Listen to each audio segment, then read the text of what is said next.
alors s'élève le Tout-Puissant, que tu es grand. L'eau tout mon cœur, alors s'élève un chant.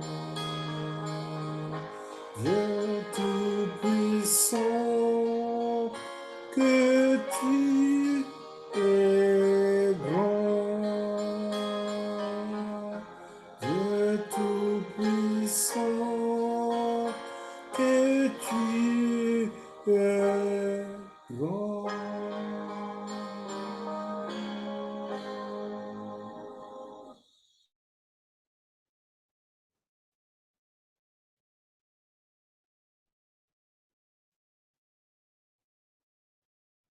Frères et sœurs bien-aimés du Seigneur, encore une fois, je vous souhaite un bon sabbat sur le regard du Seigneur.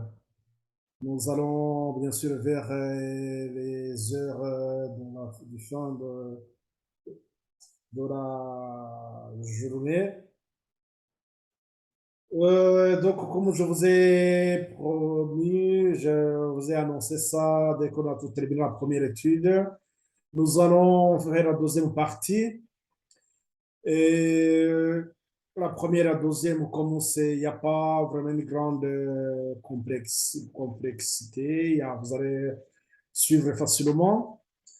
Je prendrai beaucoup de temps lorsque nous allons aborder la 11e heure, puisque là, nous aurons vraiment aller point par point et aller trouver d'autres éléments qui nous confirment et qui nous donnent beaucoup plus de, de preuves que la 11e heure correspond justement à la balise que nous allons voir à ce moment-là. Et donc, nous allons continuer, nous allons voir la deuxième partie. La deuxième partie se rapporte à la parabole là où nous parlons, on évoque les vignerons infidèles, méchants, qui seraient, qui vont être disqualifiés et laisser la place aux ouvriers fidèles. Rappelons-nous ce que nous avons lu dans la partie de l'événement des derniers jours à la page 50, au paragraphe 4 et 3 aussi. Il nous est parlé de, le principe que Dieu utilise dans son œuvre. Donc, Dieu travaille avec ceux qui lui sont fidèles. Pour dire tout simplement que ces ouvriers infidèles seront disqualifiés. Nous allons voir ça, donc, cette partie, la deuxième partie. Avant de commencer, nous allons prendre quelques secondes pour implorer la présence de notre Seigneur. Que les anges soient déployés à notre côté.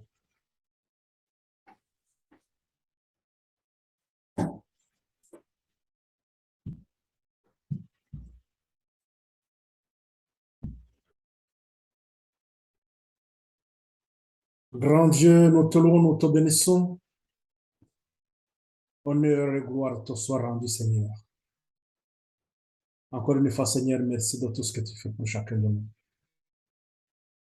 Merci, Seigneur, de cette lumière que tu nous donnes jour après jour. Tu veux nous consacrer à travailler à la 11e heure. Tu lances un appel, Seigneur, et tu nous appelles à venir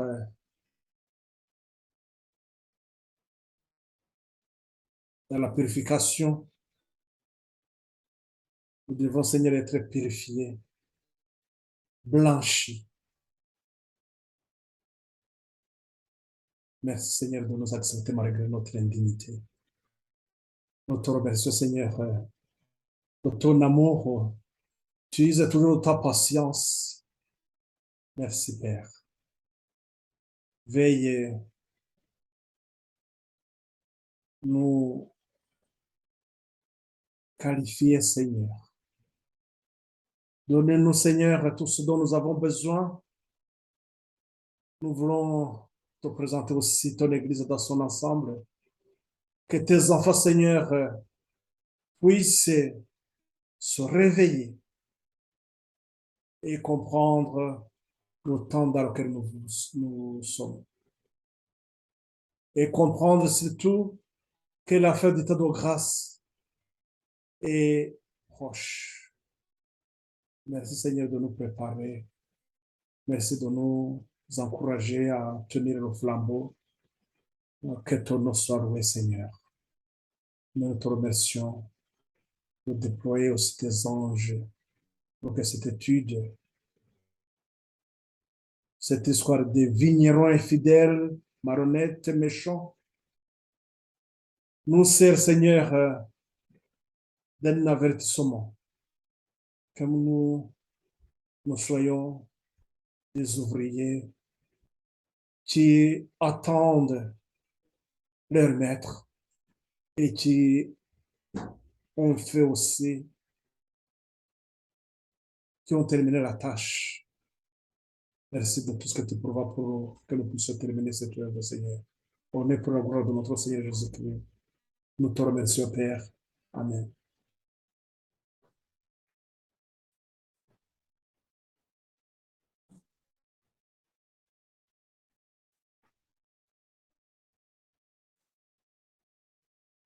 La deuxième partie, comme je vous le disais, nous allons voir ces ouvriers qui sont évoqués dans Matthieu 21, verset 33 à 44. Et nous parlons donc de ces ouvriers infidèles qui n'ont pas respecté nos contrats. Qui sont ces ouvriers infidèles qui méritent d'être disqualifiés, remplacés par d'autres ouvriers? Nous allons voir que ces ouvriers se rapportent bien sûr à ceux qui ont été remplacés à la troisième heure. Bon, comme d'habitude, donc nous allons procéder à, bon, je cherche toujours à partager les fichiers. Je vais vous partager l'écran pour que nous puissions ensemble suivre. Comme ça, vous pourrez vous aussi partager aux autres. Il y a d'abord étudier pour vous d'abord et après partager ça aux autres aussi.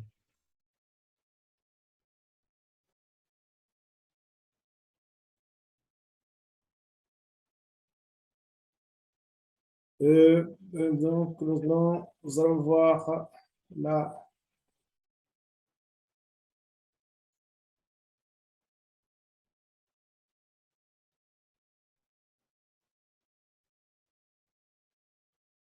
la deuxième partie. Les ouvriers donc dans la vigne du Seigneur, mais tous ne sont pas fidèles. C'est le principe que nous avons lu. Donc Dieu travaille toujours avec ceux qui sont fidèles. Et dans ce chapitre, de ce deuxième chapitre, de cette deuxième partie, nous allons voir donc ces ouvriers qui ont été infidèles, qui méritaient d'être disqualifiés, mettre de côté pour que les ouvriers fidèles rentrent dans l'œuvre. Des vignerons donc malhonnêtes et méchants dans la vigne du Seigneur. Qui sont ces vignerons? Et d'ailleurs, nous allons comprendre aussi ce qu'est la vigne du Seigneur. La vigne donc du Seigneur, Matthieu 21, au verset 33, 44, cette parabole Elle nous dit aussi, donc elle va nous parler des vignerons malhonnêtes et méchants qui sont dans la vigne du Seigneur. Bien sûr, quand ils ont été mis dans la vigneron, plutôt dans la vigne, le maître avait eu confiance, mais il a été déçu. Voilà pourquoi leur comportement, leur façon de vivre, leur méchanceté, leur malhonnêteté les disqualifie. Cela nous montre comment les choses ça passe justement. Donc, les ouvriers, des ouvriers envoyés dans la vigne,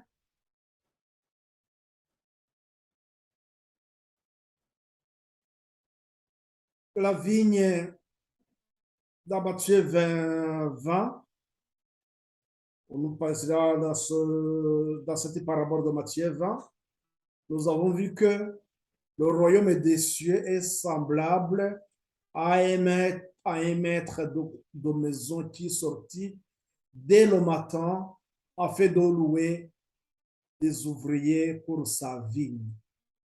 Dès le matin, il va chercher les ouvriers pour sa vigne. Mais le royaume des cieux est semblable à, nous avons vu pourquoi cette comparaison, et Christ, quand il a enseigné, et d'ailleurs c'est ce qui continue aussi, même quand il nous enseigne aujourd'hui, il utilise toujours une méthode beaucoup plus simple.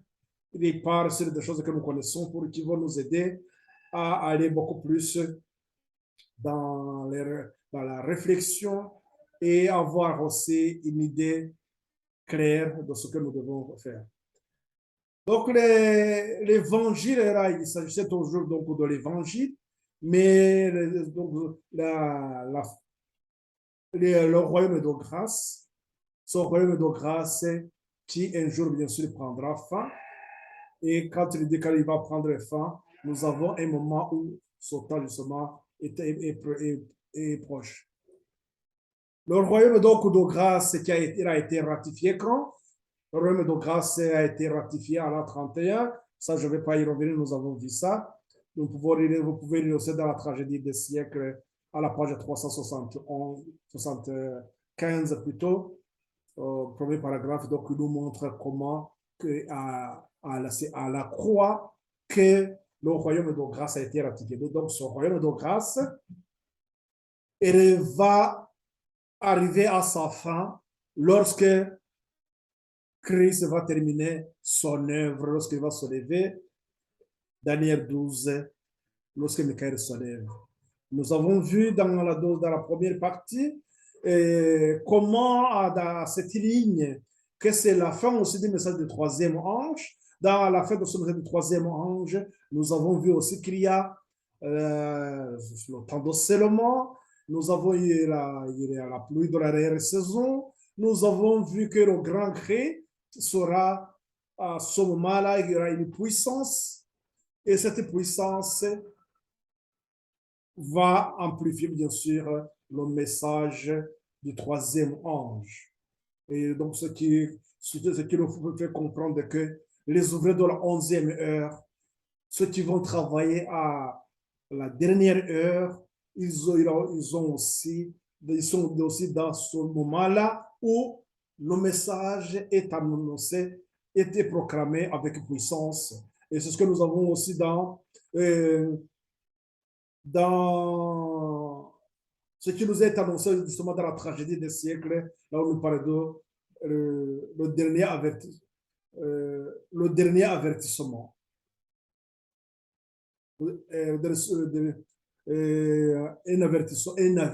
Un avertissement final, donc c'est le chapitre 38. Qu'est-ce qui se passe donc? C'est que nous avons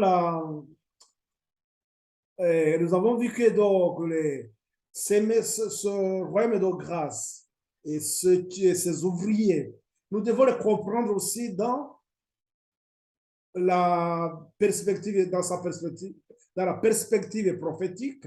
Donc, il est question aussi de les prendre en parallèle avec les grandes lignes de réforme qui jalonnent, qui marquent l'histoire de notre Église. Entre autres, là aussi, nous pouvons faire le lien aussi avec donc l'histoire des sept églises qui marquent le temps,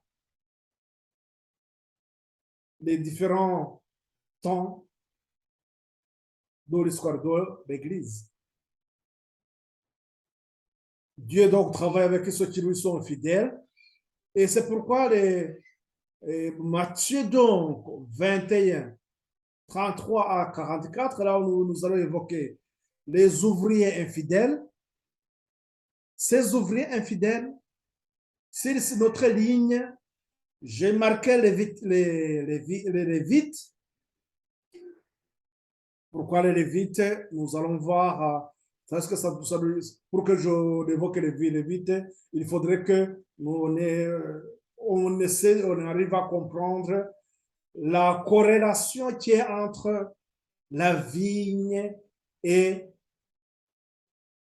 le peuple d'Israël. Puisque dans l'histoire du plan du salut, le peuple d'Israël, les fils de Jacob, les descendants d'Abraham, donc nous comprenons bien comment cette histoire était, Dieu l'avait préparée et comment il a suscité son peuple, d'abord à partir d'Abraham. D'Abraham, nous avons Isaac, d'Isaac, nous avons Jacob, Jacob, nous avons donc le peuple d'Israël que Dieu a fait sortir de l'esclavage en Égypte.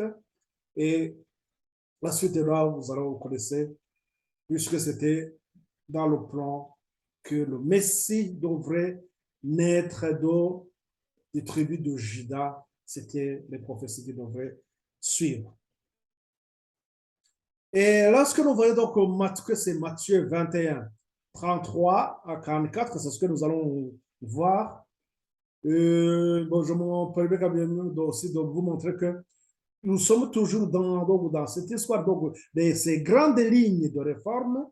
Nous savons qu'il y a eu des réformateurs du XVIe siècle, donc les Luther, les Wycliffe, les Zwingli, les Calvin, donc tous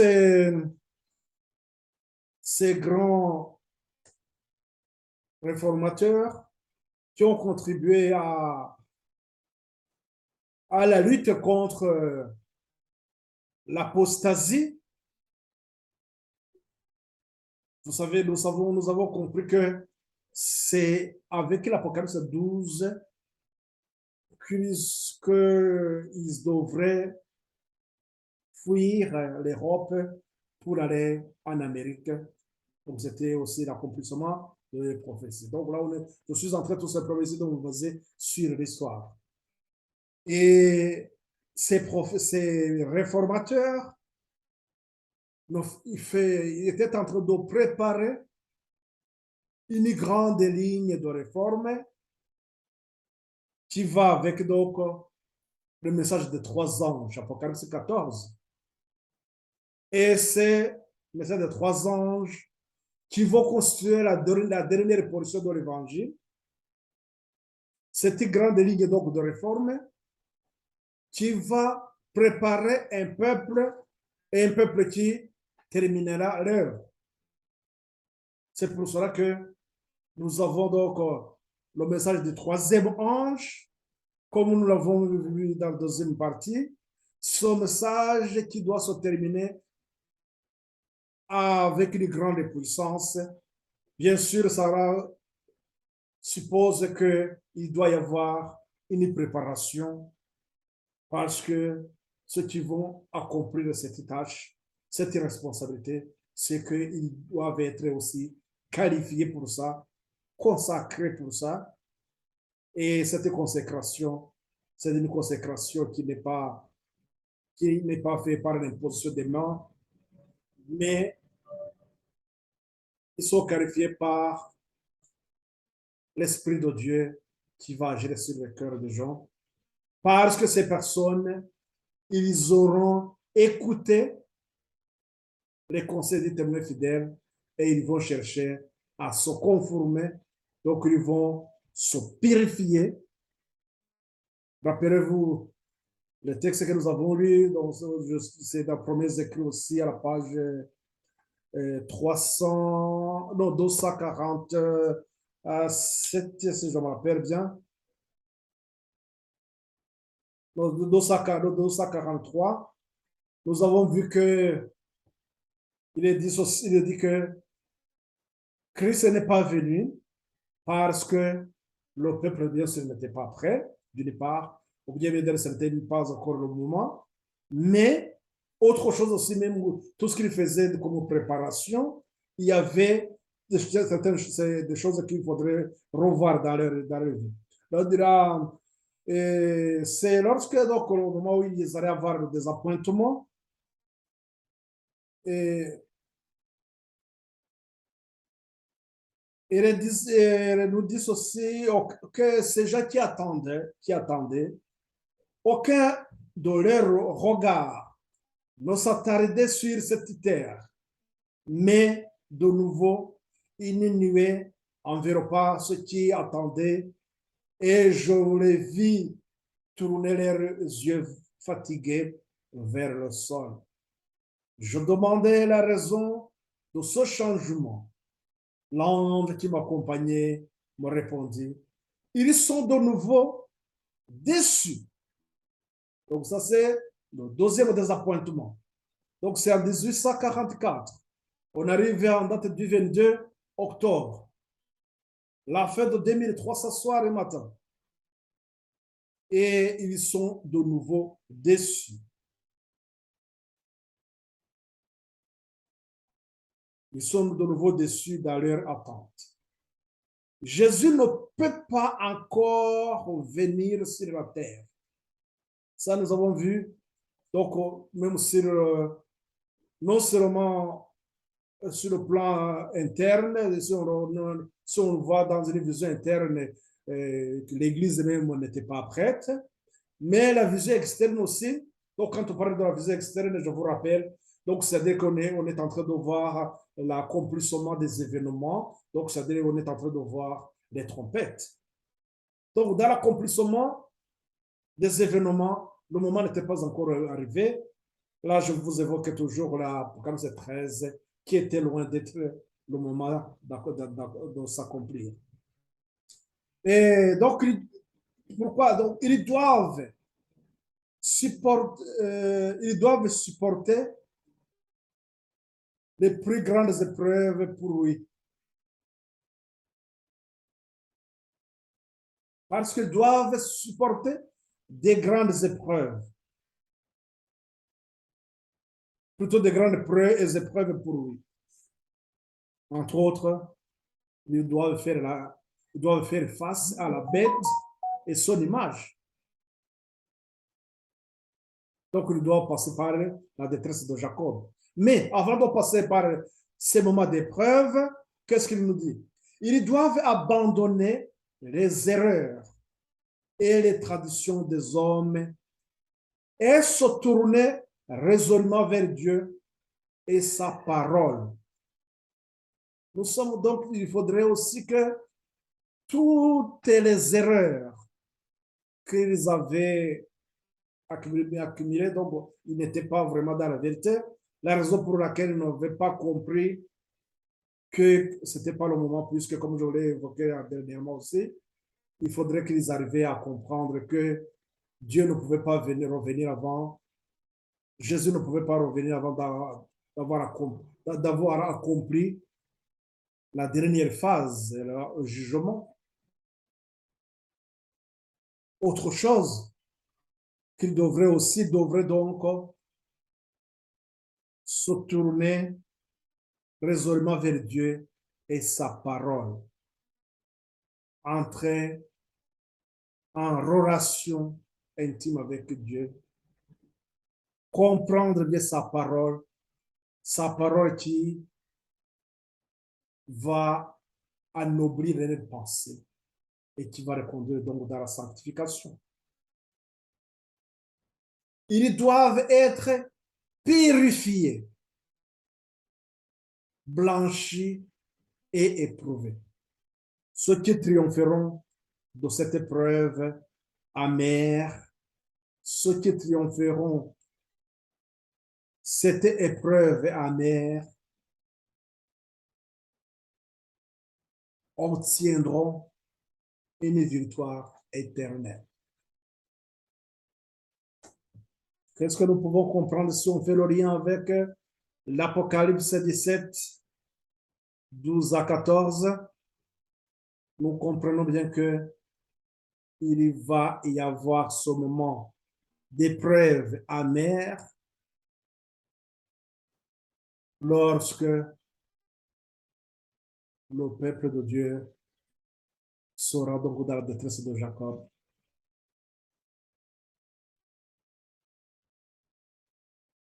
Lorsque nous aurons à lutter contre la bête et son image. On y reviendra au fur et à mesure que nous avançons dans les études. Ces points seront beaucoup plus éclaircis. Bon, parce qu'on ne pourra pas vraiment aller beaucoup plus en détail par chaque point parce que ça nous prendra beaucoup de temps. Bon, on y reviendra sans doute, on verra au fur et à mesure. Mais pour l'instant, nous allons essayer tout simplement pour comprendre qu'il y a ces grandes lignes de réforme aussi que nous devons tenir compte lorsque nous voulons comprendre ces ouvriers envoyés dans la vigne. Donc, à la 9e heure, qui correspond à l'escouade des Méronites, à la 11e heure, ça veut dire que dans le message du 3e ange, or, dans le message du 3e ange, on nous parle du grand cri.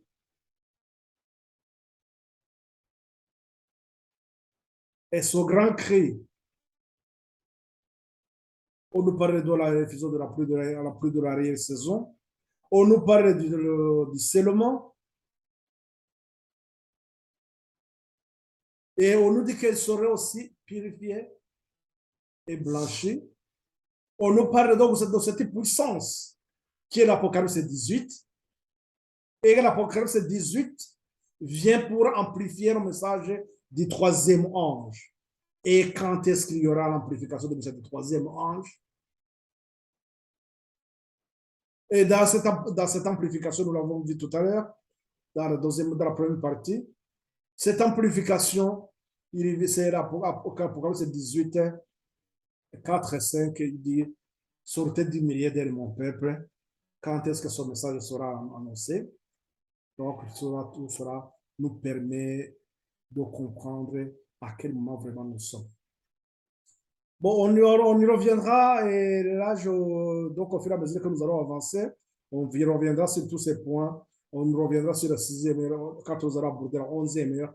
On reviendra sur chaque événement, sur chaque balise.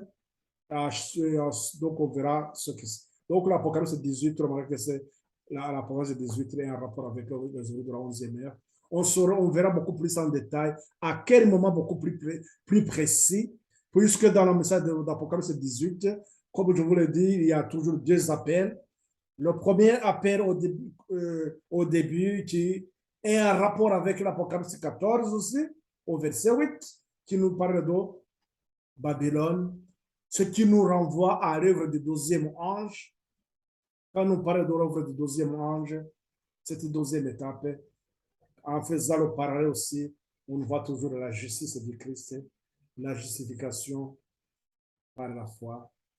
Et cette œuvre qui est la nôtre aujourd'hui, qui précède la purification du troisième ange. Les ouvriers donc la vigne du Seigneur, Matthieu 21, 33, 44, on nous dit qu'il y avait un homme, maître de maison, qui planta une vigne. Il l'entoura d'une haie.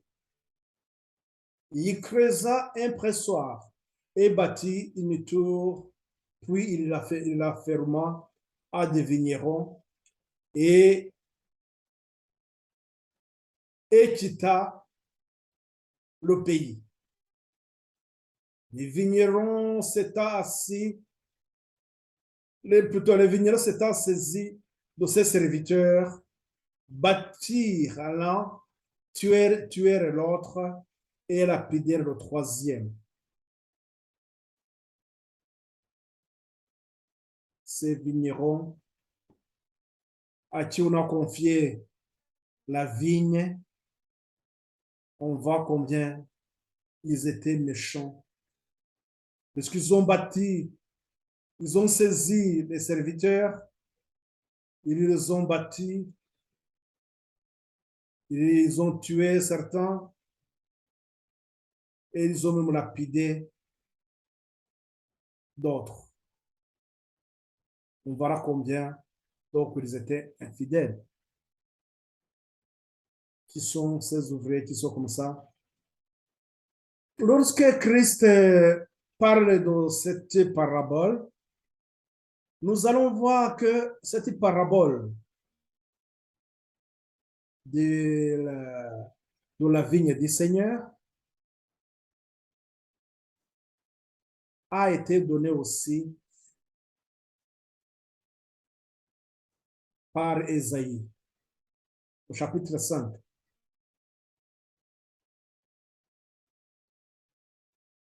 Bon, d'abord, tous ces vignerons marronnettes et méchants, nous allons voir quelques points, nous allons encore relire le texte, voir pourquoi on les traite, on les appelle comme malhonnêtes aussi, et infidèles, parce que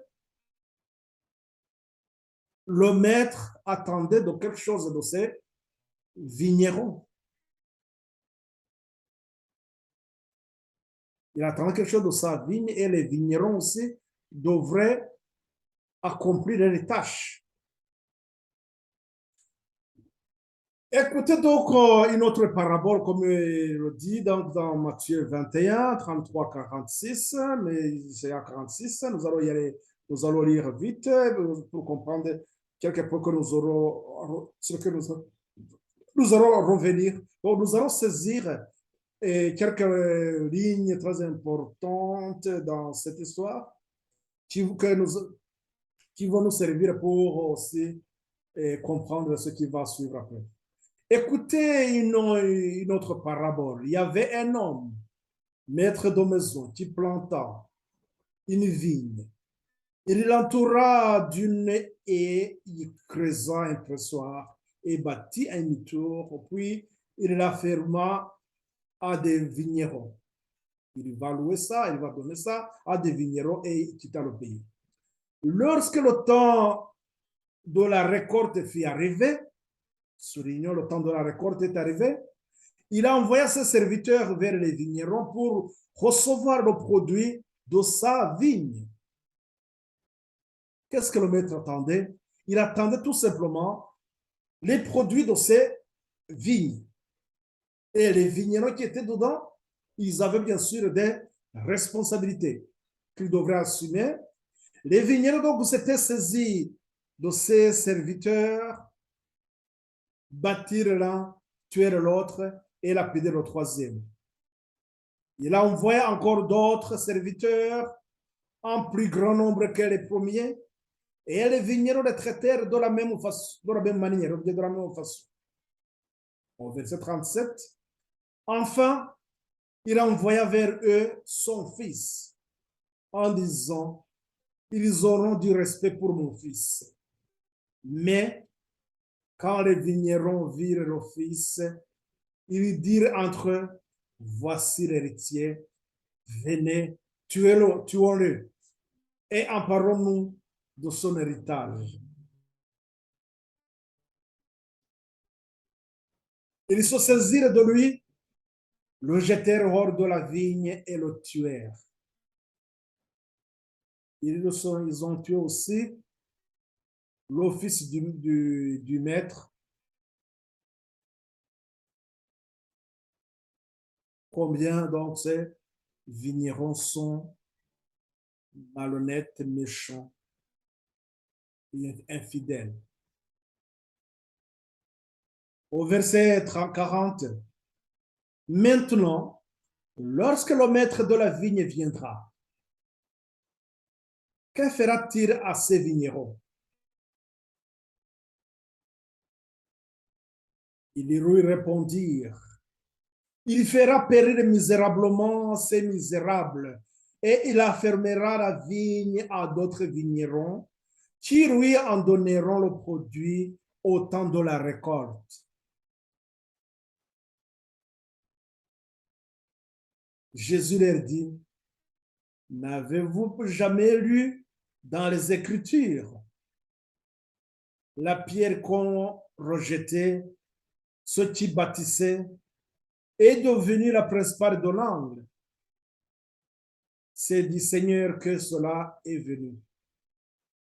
Et c'est un prodige à nos yeux. C'est pourquoi, je vous le dis, le royaume de Dieu vous sera enlevé et sera donné à une nation qui en rendra les fruits. Celui qui tombera sur cette pierre, il brisera, s'y brisera, et celui sur qui elle tombera sera écrasé. Après avoir entendu ces paraboles, les principaux sacrificateurs et les pharisiens comprirent que c'était eux que Jésus parlait. Et ils cherchèrent à se saisir de lui, mais ils craignaient la foule parce que ils le tenaient pour un prophète. Christ, donc, dans cet enseignement, il vient de donner d'une manière beaucoup plus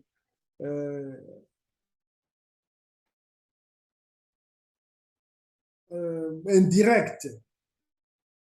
Il explique une situation et les pharisiens, ces principaux sacrificateurs, ils sont les premiers vraiment à comprendre vite, vite, et puis dire, voilà, il faudrait que ces misérables soient punis. Il faut qu'ils périssent et que la vigne plutôt soit donnée à d'autres. Et c'est ça que, donc là, il doit faire la sentence. Il dit que c'est pour Christ au verset 43, il dit, c'est pourquoi je vous le dis, le royaume de Dieu vous sera enlevé et sera donné à une nation qui rendra les fruits. Ce qu'il disait, ce que Christ leur donnait, c'est comme parabole, comme je vous disais. Cette parabole avait été donnée aussi à Isaïe au chapitre 5. Et Isaïe, lui, disait, je chanterai à mon bien-aimé le cantique de mon bien-aimé sur la vigne. Mon bien-aimé avait une vigne sur un coteau fertile. Il a remis le sol au tas de pierres et il mit un plan délicieux. Il bâtit une tour au milieu d'elle et il creusa aussi une cuve. Puis il espéra qu'elle produirait de bons raisins, mais elle en produit de mauvais. Donc, cette parabole, on voit qu'il a beaucoup d'éléments, il a beaucoup de similitudes avec ce que Jésus disait. Donc, s'ils étaient attentifs, ou bien s'ils avaient compris, s'ils avaient gardé à l'esprit cet enseignement d'Ésaïe, quand il parlait des vignerons, de ces, de ces vignerons, de cette vigne des seigneurs, ils allaient comprendre beaucoup plus facilement que c'est l'histoire qui va se répéter. Après, il dit, maintenant donc, habitants de Jérusalem et hommes de Juda, soyez juges entre moi et ma vigne. Qui avait-il encore à faire à ma vigne? Qu'est-ce que je n'ai pas fait pour elle? Pourquoi quand j'ai espéré qu'elle produirait de bons raisins, en a produit de mauvais? Je vous dirai maintenant ce que je vais faire à ma vigne. J'en arracherai la haie pour qu'elle soit broutée. J'en abattrai la clôture pour qu'elle soit foulée aux pieds. Je la réduirai en ruine, elle ne sera plus taillée ni cultivée, les ronces et les épines y croîtront, et je donnerai mes ordres aux nuées afin qu'elles ne laissent plus tomber la pluie sur elles. Donc, dans ce chant, si on peut appeler ça, que Esaïe utilise pour chanter un cantique donc sur la vigne. Et à la dernière ligne, au verset 6, au dernier verset 6, il dit qu'il va donner les ordres aux nuées afin que ne se laisse tomber la pluie. Quelqu'un qui va empêcher la pluie de tomber, nous comprenons de qui il s'agit. Et au verset 7, il va dire que la vigne de l'Éternel des armées, c'est la maison d'Israël. Les hommes de Juda, c'est le plan qu'il chérissait. Il avait espéré de la droiture et voici du sang versé, de la justice et voici les cris de détresse. Je vous rappelle que le prophète Esaïe, lorsqu'il donnait son message, c'était presque à la fin, puisque rappelez-vous que Esaïe a été décapité par le roi Manassé. Du roi Manassé, le peuple de Dieu est tombé toujours dans le déclin spirituel jusqu'à ce qu'il soit déporté à Babylone. Donc Jésus, quand il rappelle dans Matthieu 21, au verset 23, il y fait allusion à cet enseignement, bien à ce chant d'Ésaïe. Il y rappelle donc une situation semblable, ce qu'il vivait à son époque, donc dans Matthieu 21. Donc il était en train de rappeler. Rappelez-vous que lorsque Jésus est arrivé, lorsque Jésus commença son ministère, le peuple de Dieu était loin, loin, et le peuple avait abandonné complètement la parole de Dieu. Et c'est pour ça que nous nous dit que les responsables, les sacrificateurs, ces pharisiens qui avaient la charge d'enseigner le peuple de Dieu, et ils n'avaient même pas de connaissances. Rappelez-vous, c'est pourquoi ils empêchaient même les gens d'étudier les prophéties, entre autres les prophéties de Daniel, les 70 semaines, qui allaient leur donner la lumière sur la venue du Messie. Le Messie qu'ils attendaient depuis le jardin d'Éden, depuis la promesse que Dieu avait faite à Adam et Ève. Et dans tous les enseignements, tous les rituels qu'ils faisaient aussi dans le sacrifice, qui nous annonçaient que le Messie qui va arriver. Mais remarquez que donc, ils étaient dans l'aveuglement total, obscurité, dans les ténèbres, ils ne pouvaient pas comprendre vraiment ce qui se passe. Voilà que donc nous avons vu que Jésus l'a dit dans Matthieu 21, verset 43, que le royaume sera enlevé, sera donné à d'autres. Qu'est-ce que nous devons voir aussi? Parce que ces ouvriers qui ont été envoyés dans la ville, et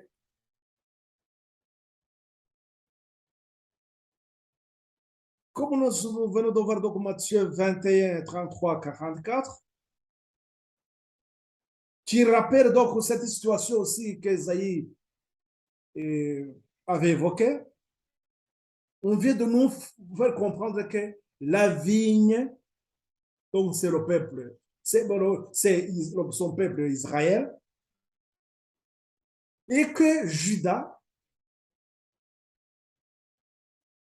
nous rejetons de Judas, Judas, la tribu de Judas, c'est cette tribu qui allait donner, c'est de cette tribu que Jésus allait naître. Vous pouvez voir Hébreu 12. On peut lire ça aussi. Hébreu 12, dans la Bible. Prenons Hébreu 12. Excusez. Hébreu 12.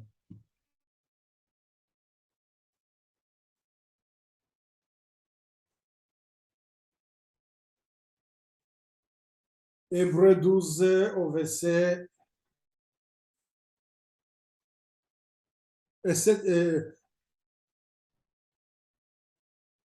Non, c'est Hébreu 7, 12. C'est 7, 12, pas 12. Hébreu 7, 12. Hébreu 7, 12. On nous évoque là le changement de sacerdoce. Le royaume de Dieu qui est inauguré par Christ, le sacerdoce allait changer. Puisque les Lévites, pourquoi, voilà, vous allez comprendre pourquoi j'avais mentionné les Lévites au lieu de parler du peuple d'Israël, tout simplement, de manière générale. J'ai voulu tout simplement marquer les Lévites, pourquoi? Parce que c'était à eux le sacerdoce.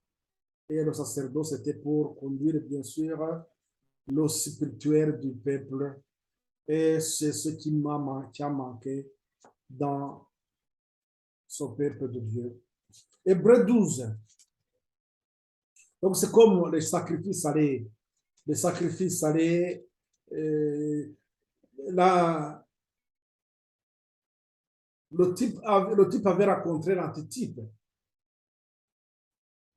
Donc, ce que symbolisaient les sacrifices, donc, tous ces sacrifices étaient en rapport avec annoncer Christ. Donc, Christ était là. Et les Lévites, dans ce qu'ils auraient à faire, ce qu'ils faisaient aussi, ils étaient à la place de Christ, le vrai sacrificateur. Donc, leur rôle allait se terminer lorsque Christ avait commencé son ministère. Hébreu 7, au verset 12, il dit aussi, on peut commencer par 11. Si donc la perfection avait été possible par le sacerdoce lévitique,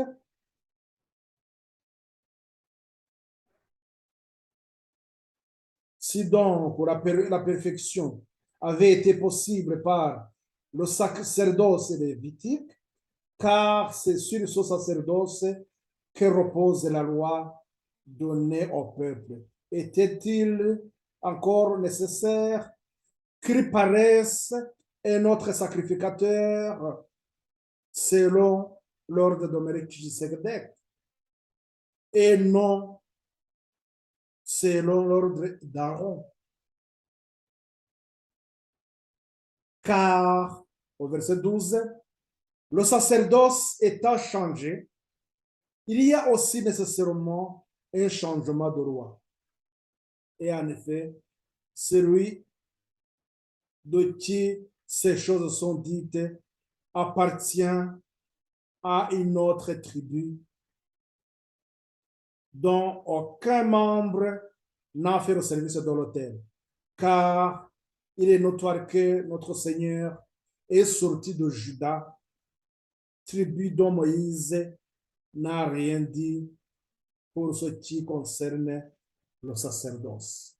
Donc, rappelez-vous que donc, le sacerdoce était confié aux Lévitiques. Donc, voilà, c'est pourquoi on nous dit que le sacerdoce lévitique n'a pas fait la perfection, n'a pas accompli la perfection parce que ce n'était pas même l'objet. Il était là pour annoncer, il était là comme un enseignement qui allait nous permettre de comprendre tout simplement Jésus, le sacrificateur, et Jésus, le grand sacrificateur. Nous l'avons vu, les deux étapes qui se rapportent à l'œuvre du Christ. Et Dans la tragédie des siècles, donc, à la page 354, à la page 354, nous lisons ceci. Tragédie des siècles, 354.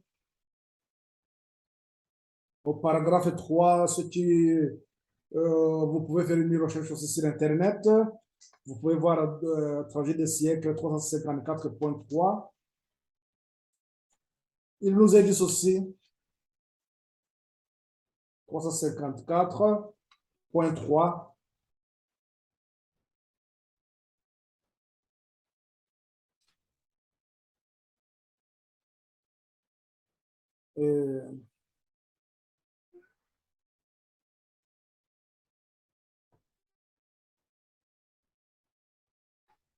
Il nous parle donc de la fin des 70 semaines. Les 70 semaines ou 490 ans assignés aux Juifs ayant expiré en l'an 34 de notre ère, on constata qu'à ce moment précis, par la décision de Sanhédrin, par le martyre d'Étienne et la persécution des chrétiens, la nation juive avait officiellement rejeté l'évangile.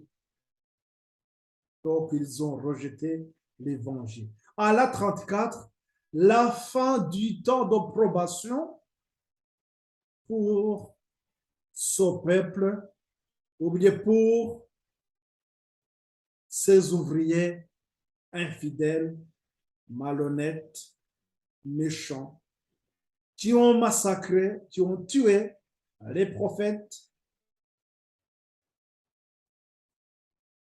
jusqu'à ce que même ils tuent le fils du maître, comme nous l'avons vu. Dès lors, le message du salut cessa d'être confié aux Israélites et fut porté aux nations. Chassés par la persécution, les disciples allaient de lieu en lieu, annonçant la bonne nouvelle de la parole. Philippe étant descendu en Samarie, il prêcha le Christ. Conduit par l'Esprit de Dieu, Pierre présentant l'évangile au centenier de Césarée, le pied Corneille et l'ardent Paul, gagné à la foi chrétienne, fit appeler à porter la bonne nouvelle au loin vers les nations. Là, nous sommes en train de voir Actes. Donc là, je voudrais tout simplement faire cette transition. Donc, ils ont été rejetés. L'évangile a été le message du salut. C'est ça d'être confié aux Israélites et fut porté aux nations. Et qui les a portés aux nations? Donc, nous avons les ouvriers. On nous parle des disciples qui ont continué. Donc là, nous allons comprendre que après Matthieu 21, 33, 44, nous avons donc qui? Nous avons les disciples. C'est ce qui nous est confirmé aussi. Nous allons confirmer que c'était à la troisième heure, à Acte 3, 12, plutôt Acte 2, au verset 15. Acte 2, 15, on nous confirme que effectivement,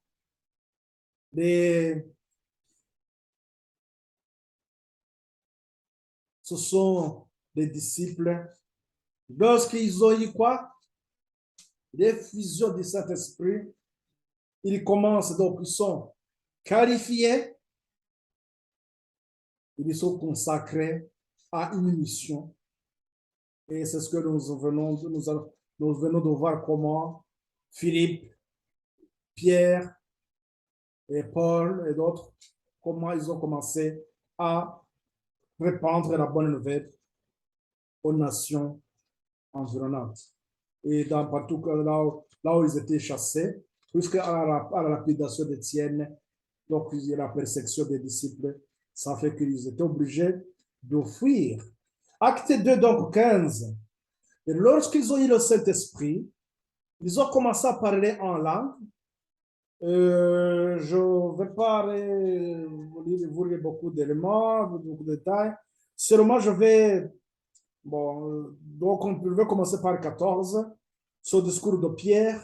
Alors, Pierre se présentant avec les 11, il éleva la voix et leur parla en ces termes: hommes juifs, et vous tous qui séjournez à Jérusalem, chassez ceci et prêtez l'oreille à mes paroles.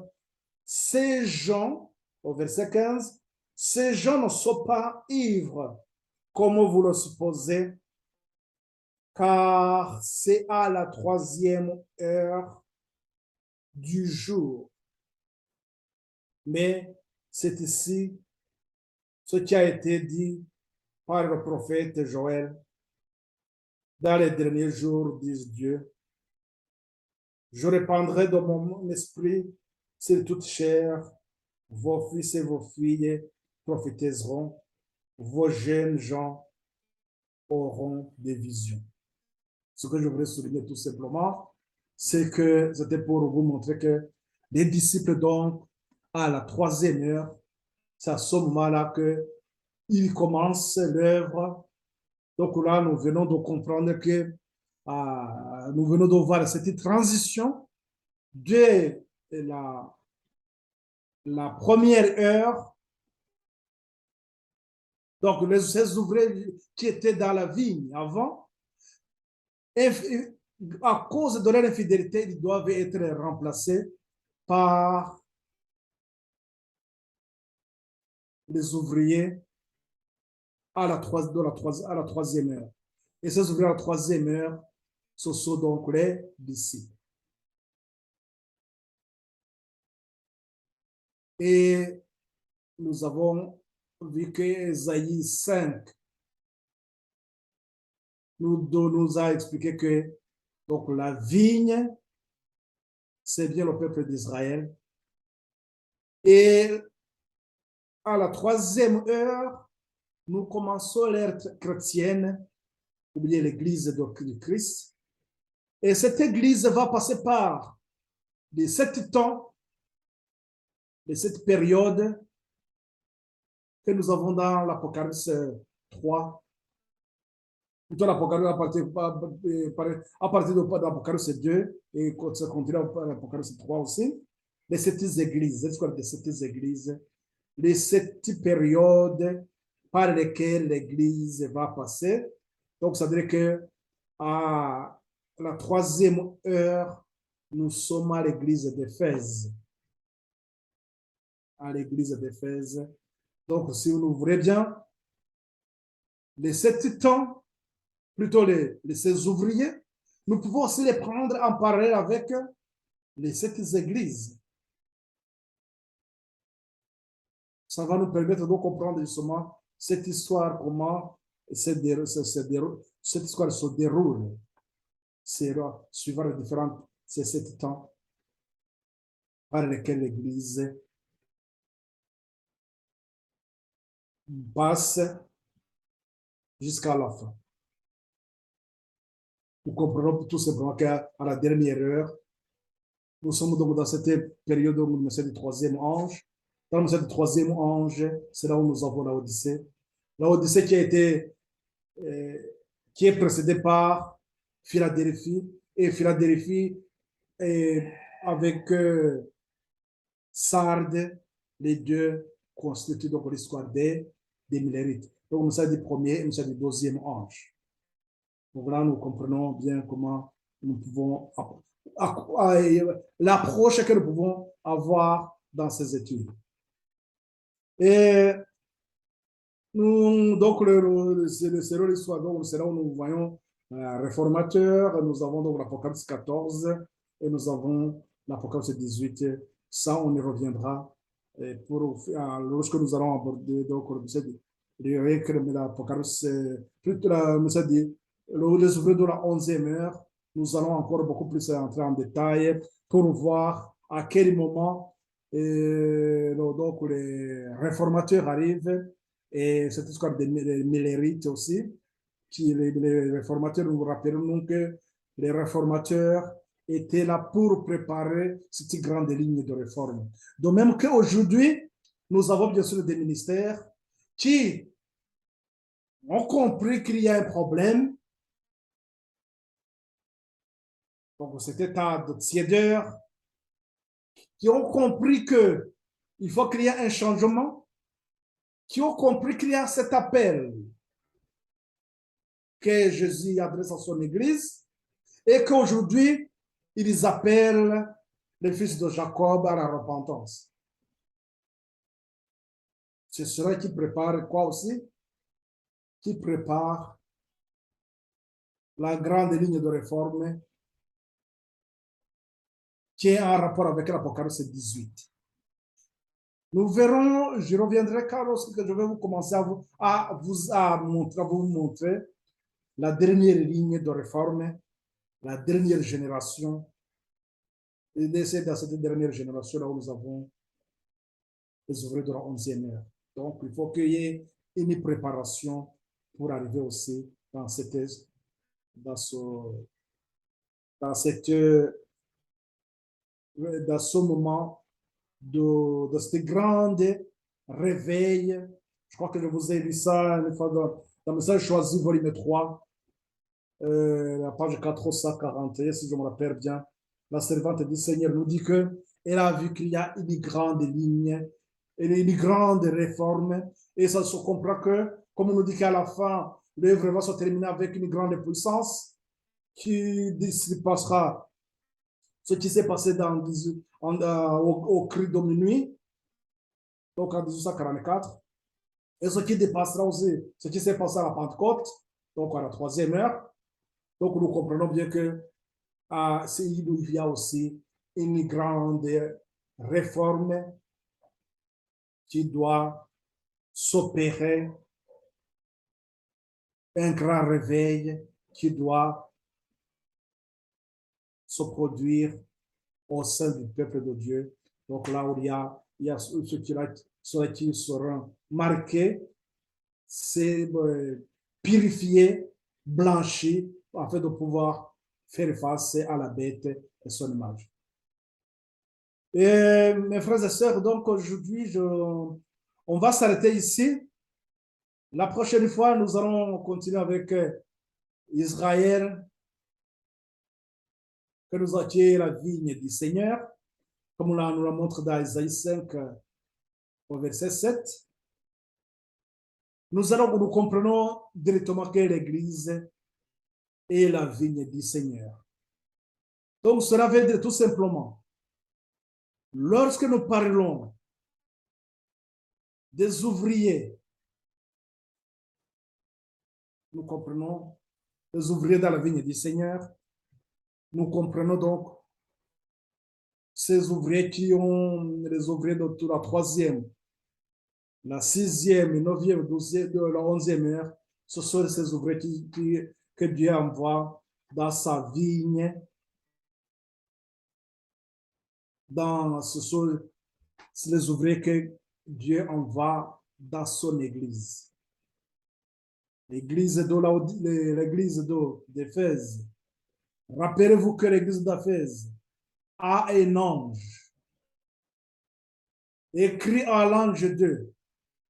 Je pense que ça serait bien que, bon, on ne va pas y aller en détail, mais je vais relater, je vais vous lire ça aussi, je pense que ça va nous permettre de comprendre quelque chose que nous verrons plus, nous allons avancer. Le message adressé à cette église, le message est adressé à ces vignerons. Sont adressés aux vignerons à qui Dieu demande de donner les fruits à son temps. Lorsque à chaque ligne de réforme, Dieu attend une récolte.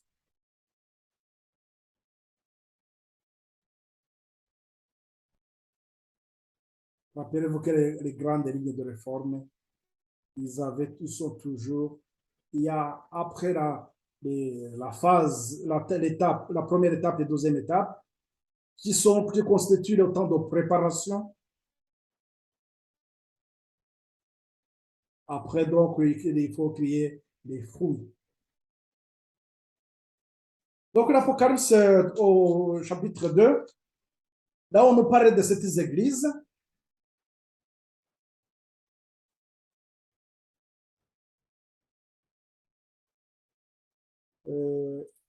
Moi, oui, l'Apocalypse, donc, oui, on nous parle de cette église. C'est à partir du verset, du premier verset d'ailleurs, oui, c'est écrit à l'ange à partir donc,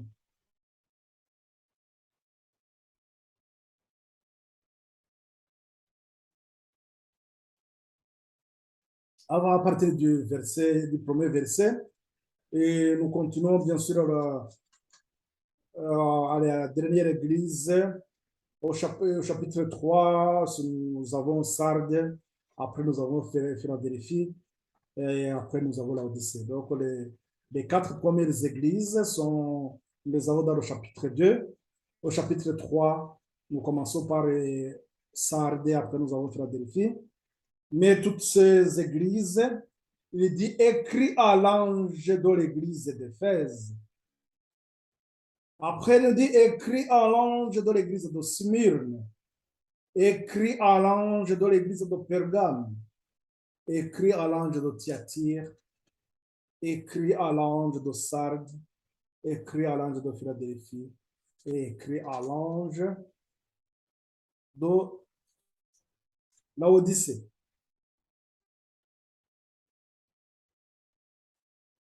Il s'agit des ouvriers que Dieu a suscités. Ils sont là dans la vigne et ils doivent assumer aussi des grandes responsabilités. Ils doivent porter les fruits lorsque le mois vient. C'est pourquoi nous comprenons, nous voyons que à la fin de chaque église, à chaque période à la fin de la période de chaque église, et Dieu attendait de quelque chose. On y reviendra. C'est pour cela que nous verrons pour comprendre cette histoire. Donc là, Israël donc est la vigne du Seigneur, l'Église est la vigne donc du Seigneur. Nous allons voir ça à la prochaine étape, à la prochaine occasion. Et ça nous permettra de faire le lien directement avec ce que nous vivons et nous comprendrons donc que pour les leçons que nous tirons de cette parabole des ouvriers méchants, malhonnêtes, infidèles, nous devons comprendre que Dieu demande la fidélité à ceux-là qui sont dans sa vigne. Ceux qui sont dans sa vigne, nous aussi, il nous est demandé de porter dans la préparation que nous faisons aujourd'hui, nous devons assumer notre responsabilité et porter les fruits au moment venu, parce que nous devons être purifiés, blanchis, afin de pouvoir assumer justement des responsabilités qui nous seront assignées en tant qu'ouvriers de la 11e heure. Donc, encore une fois, les ouvriers de la 11e heure, c'est dans le temps à venir, nous attendons ça. Que le Seigneur nous aide à comprendre. Donc, la prochaine fois, nous allons faire le lien donc avec quand est-ce que donc ce peuple d'Israël. Donc, ce serait une façon de confirmer que ce peuple d'Israël, Dieu les a mis à part et les mêmes responsabilités, ce que Dieu attendait de ce peuple et c'est ce qu'il attend aussi de son Église dans ce temps, étant donné que la mission est presque la même, parce que la première, le peuple d'Israël devrait préparer le peuple à, à accueillir le Messie, et au lieu de l'accueillir, ils ont rejeté le Messie. Le message de trois anges d'Apocalypse 14, cette grande ligne de réforme, la dernière grande ligne de réforme,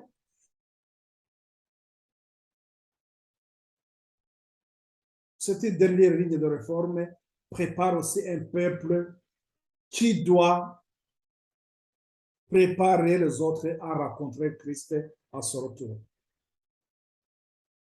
Préparez-vous à rencontrer votre Seigneur comme il nous est dit dans Amos au chapitre 4 au verset 12. Que chacun puisse faire le nécessaire, marcher dans la voie du Seigneur. Donc, pensons à notre sanctification, notre purification, afin que nous puissions avoir la Bible blanche.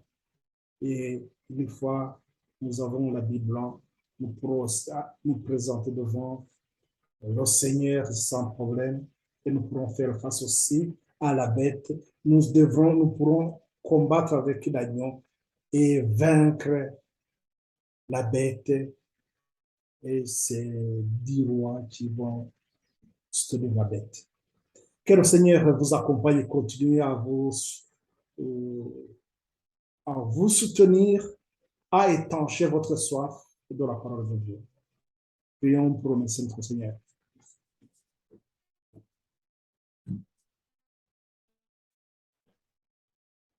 Père, merci encore une fois de ce moment, de ce temps que tu nous as accordé. Merci Seigneur de nous avoir éclairés. Nous venons de comprendre que la vigne, que c'est ton peuple que tu as mis à part pour qu'il annonce la bonne nouvelle. Nous comprenons par là, Seigneur, qu'aujourd'hui, ton Église que nous représentons ici-bas, Seigneur, nous puissions aussi être pour la porte-lumière et éclairer le monde, de préparer ce monde à te rencontrer, Seigneur, à ton avènement. Merci, Seigneur, de nous consacrer à cette mission. Purifie notre cœur, Seigneur. Donnez à chacun, Seigneur, la force vivifiante de ton Saint-Esprit. Que ton Saint-Esprit nous éclaire davantage. Nous te remercions, Seigneur, de tout ce que tu pourvois pour notre édification, pour notre croissance spirituelle, notre affermissement. Nous te remercions au nom et pour la gloire de notre Seigneur Jésus-Christ. Amen.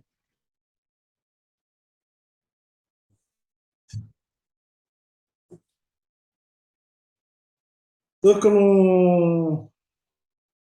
nous donnons rendez-vous la prochaine fois. Je vais voir si ça sera le week-end dans lequel on verra. Je vous annoncerai à quelle heure, parce que je ne sais pas si ça serait vraiment la même heure. On va essayer de vous annoncer ça en avance. Que le Seigneur vous accompagne et continue à vous encourager en toutes choses. Bonne fête de la bénédiction du sabbat que vous soit accordée. Amen.